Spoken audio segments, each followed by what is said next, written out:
Mamekana Nkozonga. Cette histoire avec des coupures à tout moment. Voilà, donc, Bandekolangaï Bozonga. Bon, peut-être qu'il y a des gens qui veulent, il y a des gens qui veulent m'appeler pour donner leur avis. Par exemple, Blaise Souvenir, Namuno Ozokoma, Namuno Komi Komi Mo Ebele Awa, Blaise Souvenir, si tu veux me rappeler, tu connais mon numéro de WhatsApp, tu peux toujours appeler pour donner ton opinion. Donc, je suis là. J'ai presque tout dit, Bandekolangaï. J'ai presque tout dit. On a un balelo. Donc, tout élément, on est ensemble. On ne refuse personne. Dans ces combats, on ne refusera jamais personne. Donc, tous ensemble. Donc, on a Sabino Gake, Boye Bake, Kalaming, tous à la réunion stratégique. Donc, ben ça, quelques personnalités à combat, de tout le monde, solo, véritable Zaïrois. Donc, bengi sabango, bakoya na réunion wana, et que réunion wana, toujours préparé pour les mois prochains. Mais les mois prochains.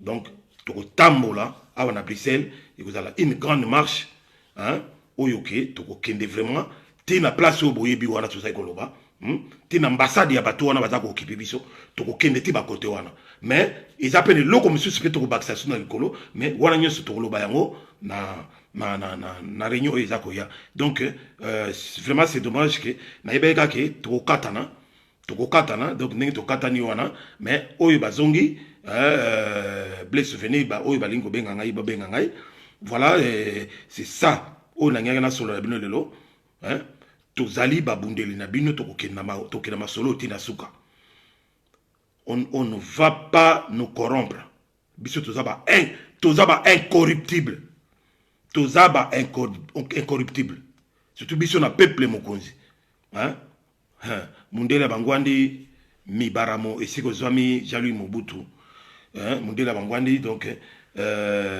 Bandikolanga Iboladi camionnette Mbola et Sikozwami Kulutu Nayo et Di Bolombo défense international peuple Mokonzi Steve Manungwene na Bokoto TV na Bosanité Tolo de la vie ya Papigen na Pointe boyebika masolo ndenge zali vraiment donc bo panzabilili bandeko tout bokoti awa en tout cas ezalaki kaka vidéo moko na sali pona kolakisa bino ke nous sommes là on n'abandonnera jamais soki bomoni ngai na direct ngeta te donc na Bokoto TV la télévision na biso bokokuta ngai kuna bokokuta biso kuna et puis intervention ezali partout bokokuta ngai même c'est pas ya balianga no bokokuta ngai tam sur na Vision News ya Edgar Mokonzi le savoir ne ment pas bokokuta ngai pe kuna toza partout bokokuta ngai na Star News bokokuta ngai na Star News avec Fabrice PDG Mayala bokokuta biso tozali partout stand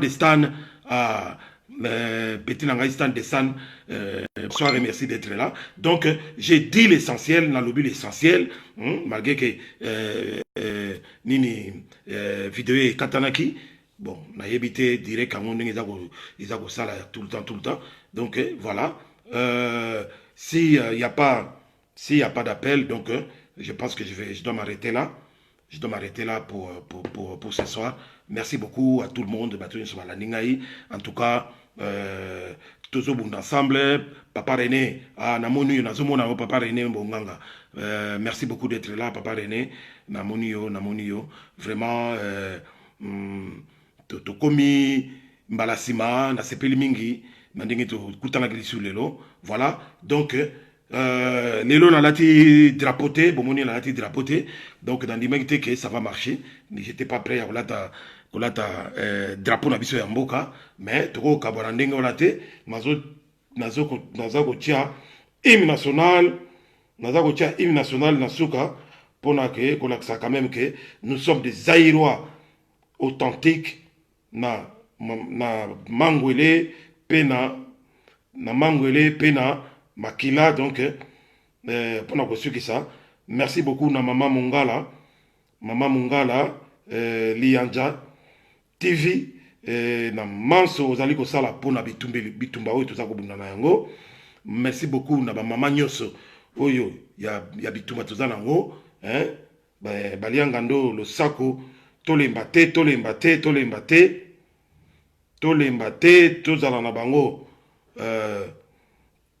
kaka boye tokomema bango likolo.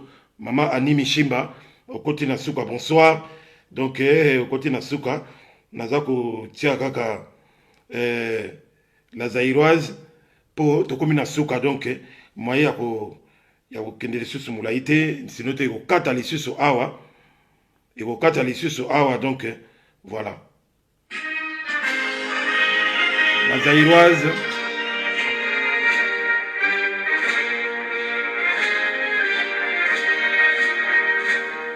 tosuki awa mpona lelo mama Ani, j'espère kozwaki t-shirt na yo ya Zaire oyo natindelaki yo, donc voilà.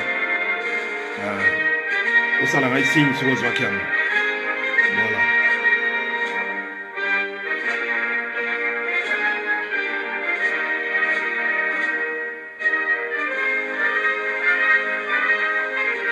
Tosuki awa mpona lelo bandeko na ngai direct ingeta tosali yango rapide, mais vous avez retenu l'essentiel, que vous puissiez retenir l'essentiel.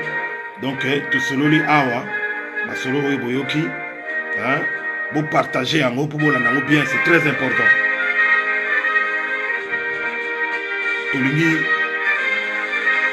Tolingi bato na biso mingi ya lamuka, on est toujours ensemble,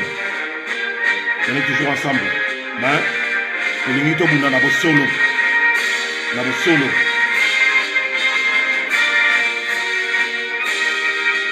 Voilà, ingeta tokomi mbala simba. Merci beaucoup de votre fidélité, au prochain numéro. Partagez s'il vous plaît. Ciao.